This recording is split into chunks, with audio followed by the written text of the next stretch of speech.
പ്രവാസികൾക്ക് വേണ്ടിയിട്ട് നിലവിൽ കേരള ഇലക്ഷൻ കമ്മീഷൻ ഓഫീസർ പറഞ്ഞതാണ്, നിങ്ങൾ എന്ത് ചെയ്യുക, ആ എന്യൂമറേഷൻ ഫോം ഫില്ല് ചെയ്യുക, എന്നിട്ട് നിങ്ങളുടെ വീട്ടിലുള്ള ഗ്രഹനാഥൻ ആരാണുള്ളത് അവര് നിങ്ങൾക്ക് വേണ്ടിയിട്ട് ഒപ്പിട്ട് ഫില്ല് ചെയ്ത് കൊടുക്കുക എന്നാണ് നിലവിലെ സാഹചര്യത്തിൽ പറഞ്ഞിട്ടുള്ളത്. പക്ഷേ ഇതില് ഒളിഞ്ഞിരിക്കുന്ന കുറെ കാര്യങ്ങൾ നമ്മൾ പ്രവാസികൾ മനസ്സിലാക്കണം. അതിൽ മനസ്സിലാക്കേണ്ട കാര്യം വെച്ചാൽ, ഒന്ന്, ഇന്ത്യയിലുള്ള ഒരാള് നമ്മുടെ നാട്ടിലെ പുറത്ത് താമസിക്കുമ്പോൾ അങ്ങനെ ഒരാളുണ്ട്. ഉദാഹരണത്തിന് ഞാൻ ബാംഗ്ലൂരോ ചെന്നൈയിലോ വർക്ക് ചെയ്യണമെന്ന് കരുതിക്കോളി. അപ്പൊ BLO നമ്മുടെ വീട്ടിലേക്ക് വരും. നമ്മളെ വീട്ടിലേക്ക് വരുന്ന സമയത്ത് നമ്മൾ അവിടെ ഉണ്ടാവുമോ? നമ്മൾ അവിടെ ഇല്ല. പക്ഷെ നമ്മൾ ഇന്ത്യയിലുണ്ട്. അങ്ങനത്തെ ആളുകൾക്ക് എന്ത് ചെയ്താൽ മതി, നമ്മുടെ ഗ്രഹനാഥൻ ഒപ്പിട്ട് കഴിഞ്ഞ് വെരിഫൈ ചെയ്ത് കഴിഞ്ഞാൽ നമുക്ക് ആഡ് ചെയ്യാൻ പറ്റും. അതേ സമയത്ത് നമ്മളൊരു പ്രവാസിയാണെന്നുണ്ടെങ്കിൽ നമ്മളെ ഗ്രഹനാഥൻ ഒപ്പിട്ട് കഴിഞ്ഞാൽ ആ ഒപ്പിട്ട പേപ്പർ ബൂത്ത് ലെവൽ ഓഫീസർ അതിൽ എഴുതി വെക്കും, എന്താണ്, നോൺ റെസിഡൻസ് ഇന്ത്യൻ, ഇന്ത്യയിൽ താമസിക്കാത്ത ഇന്ത്യൻ.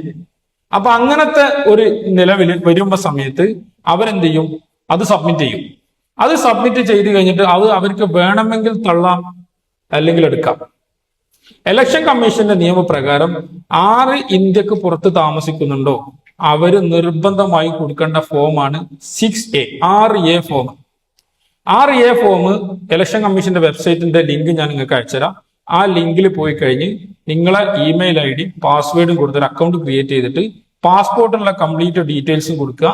നാട്ടിലുള്ള നിങ്ങളെ മണ്ഡലം, പഞ്ചായത്ത്, വില്ലേജ് ഇതെല്ലാം കൊടുത്ത് ഒരു ഫോട്ടോ അപ്ലോഡ് ചെയ്ത് കഴിഞ്ഞാൽ അത് നമ്മൾ അഡ്രസ്സ് ഒക്കെ ഓക്കെ എന്ന് കഴിഞ്ഞാൽ അത് ജസ്റ്റ് ഒന്ന് പ്രിന്റ് എടുക്കുക. പ്രിന്റ് അല്ല, അത് PDF ആയിട്ട് എടുക്കുക, നാട്ടിലേക്ക് അയച്ചു കൊടുക്കുക. നാട്ടിലേക്ക് അയച്ചു കൊടുത്ത് പ്രിന്റ് ചെയ്ത ആ കോപ്പി കയ്യിൽ വെച്ച് കഴിഞ്ഞാൽ നിങ്ങളെ BLO വരുന്ന സമയത്ത് നിങ്ങളെ വീട്ടുകാരോട് ആ 6A ഫോം കൊടുക്കാൻ പറയും. ആ 6A ഫോം എന്ന് പറഞ്ഞാൽ ഓവർസീസ് ഇലക്ടർ ഫോം എന്നാണ് പറയുക, ഇന്ത്യക്ക് പുറത്ത് താമസിക്കുന്ന ആളുകളുടെ ഫോം. ആ ഫോം കൊടുത്തു കഴിഞ്ഞാൽ ഒരിക്കലും നമ്മളെ തള്ളാൻ കഴിയില്ല. കാരണം ഇലക്ഷൻ കമ്മീഷന്റെ വെബ്സൈറ്റിൽ പുറത്ത് താമസിക്കുന്ന ആളുകൾ കൊടുക്കേണ്ട ഫോം അതാണ്. ഇനി ഉദാഹരണത്തിന് നമ്മൾ ഫോം എല്ലാം കൊടുത്തു, എല്ലാം അപ്ലൈ ചെയ്ത് കഴിഞ്ഞ് BLO വന്ന് അപ്ലൈ ചെയ്ത് കഴിഞ്ഞ സമയത്ത് അവര് തള്ളിക്കഴിഞ്ഞാൽ നമുക്ക് ചോദ്യം ചെയ്യാൻ യാതൊരു റൈറ്റും ഇല്ല. എന്താ കാരണം? അവര് നോക്കിയിട്ട് എൻക്വയറിയിൽ എഴുതും, ഇദ്ദേഹം ഇന്ത്യയിൽ ഇപ്പോൾ താമസിക്കുന്നില്ല. ഇന്ത്യയിൽ താമസിക്കാത്ത ആളുകൾ കൊടുക്കേണ്ട ഫോം നമ്പർ ഏതാണ്? 6A form. അത് കൊടുക്കാത്തത് കൊണ്ട് നമ്മൾ തള്ളി. അങ്ങനെ തള്ളിയെങ്കിൽ നമുക്ക് എന്തുണ്ട്, ലിസ്റ്റ് വരുന്ന സമയത്ത് നമ്മളെ പേരുണ്ടാവില്ല. അപ്പൊ നമ്മളോട് പറയും, നിങ്ങളെ പ്രവാസി ആയതുകൊണ്ട് തള്ളിയതാണ്, നിങ്ങൾ ഫോം 6A ഫില്ല് ചെയ്ത് കൊടുത്തോളൂ എന്നാണ്. നമ്മൾ അത് കൊടുത്തു കഴിഞ്ഞാൽ അത് പിന്നെ അവർ വെരിഫൈ ചെയ്ത് ഓക്കെ ആക്കുകയാണെങ്കിൽ ഏകദേശം ഒരു 3 ആഴ്ച സമയം എടുക്കും. ഈ 3 ആഴ്ച സമയം എടുക്കുമ്പോഴേക്കും ഔദ്യോഗിക വോട്ടർ ലിസ്റ്റ് വന്നിട്ടുണ്ടാവും.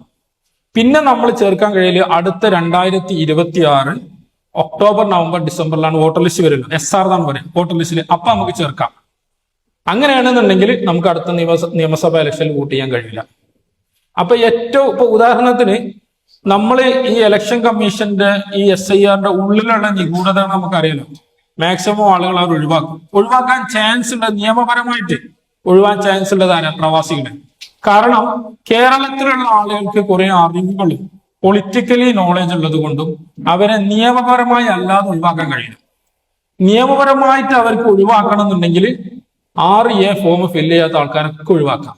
അതേ സമയത്ത് നമ്മൾ ഈ ഫോം ഫില്ല് ചെയ്ത് സബ്മിറ്റ് ചെയ്തെന്നുണ്ടെങ്കിൽ ഒരിക്കലും നമ്മൾ ഒഴിവാക്കാൻ കഴിയില്ല. കാരണം എന്താ, നമ്മൾ ഈ 6Aന്റെ ഫോമിന്റെ ഏറ്റവും ലാസ്റ്റ് ഒരു അക്നോളജ്മെന്റ് ഉണ്ട്, അതിൽ എഴുതിയിട്ടുണ്ടാവും, BLO എഴുതി ഒപ്പിടും, ഇയാള് ഓവർസീസ് ഇലക്ടറിന്റെ ലിസ്റ്റിലാണ്. അപ്പൊ നമുക്ക് വോട്ടർ ലിസ്റ്റിൽ 2 ലിസ്റ്റ് ഉണ്ടാവും. ഒന്ന് ഇന്ത്യയിൽ താമസിക്കുന്ന ആളുകളെ ലിസ്റ്റും, 2 ഓവർസീസ് ലിസ്റ്റും. നമ്മൾ ഓവർസീസ് ലിസ്റ്റിൽ വരും. അതുകൊണ്ട് വർക്കിംഗ് കമ്മിറ്റിയിൽ ഞാൻ ഇപ്പോ ഇലക്ഷൻ കമ്മീഷന്റെ ലിങ്ക് അയക്കാം. ഞാൻ 6A ഫോം ഫില്ല് ചെയ്ത് എന്റെ ഫോമും അയക്കാം. നിങ്ങളെ ഷെയർ ചെയ്യണ്ട. അപ്പൊ നിങ്ങൾക്ക് മനസ്സിലാവും ഇത് എങ്ങനെ ചെയ്യാൻ പറ്റുന്നില്ല. ഏറ്റവും സേഫ് സൈഡിൽ നമ്മൾ നിൽക്കണം എന്നുണ്ടെങ്കിൽ ഇപ്പൊ തന്നെ 6A ഫോം ഫില്ല് ചെയ്യാം. അതിന്റെ ഒരു പിന്നെ PDF നാട്ടിലേക്ക് അയച്ചു കൊടുത്തിട്ട് പ്രിന്റ് ചെയ്തിട്ട് അവിടെ വെക്കാൻ പറയാം. നമ്മൾ വീട്ടിലേക്ക് വരുന്ന സമയത്ത് ഇവര് വിദേശത്താണുള്ളത്, ഇതാണ് അവരെ ഫോം എന്ന് കൊടുക്കുക, കൂടെ പാസ്പോർട്ടിന്റെ കോപ്പിയും കൊടുക്കുക. ഒരു കാരണവശാലും നമ്മളെ തള്ളൂല. അതേ സമയത്ത് കേന്ദ്ര ഇലക്ഷൻ കമ്മീഷനാണല്ലോ ഏറ്റവും കൂടുതൽ ബുദ്ധിമുട്ടുണ്ടാക്കുന്നത്. അവര് പറയാണ്, നിങ്ങൾ BLO പോയി വെരിഫൈ ചെയ്ത ആളുകൾ അവർ അവിടെ ഇല്ലാത്ത ആളുകളാണെന്നുണ്ടെങ്കിൽ അവര് നിങ്ങൾ എന്ത് ചെയ്യാം, നിങ്ങൾക്ക് ഒഴിവാക്കാം. ഇന്ത്യയിൽ താമസിക്കുന്ന ആളുകളാണെങ്കിൽ അവർക്ക് അവരുടെ വീട്ടിലുള്ള ആളുകൾ, മുതിർന്ന ആളുകൾ ഉൾപ്പെട്ടാൽ മതി. ഇന്ത്യയിലല്ലാത്ത ആളുകൾ ഫോം 6A തരാത്ത ആളുകളെ ഒഴിവാക്കണമെന്ന് കേന്ദ്ര ഇലക്ഷൻ കമ്മീഷൻ ഒരു പ്രഖ്യാപനം നടത്തി കഴിഞ്ഞാൽ നമുക്ക് എവിടെയും പോയിട്ട് കാര്യമില്ല. അപ്പൊ ഈ കാര്യത്തിൽ പ്രത്യേകിച്ച് പ്രവാസികൾ നമ്മൾ അറിഞ്ഞിരിക്കണമെന്ന് അറിയിച്ചുകൊണ്ട് നിർത്തുന്നു. അസ്സലാമു അലൈക്കും.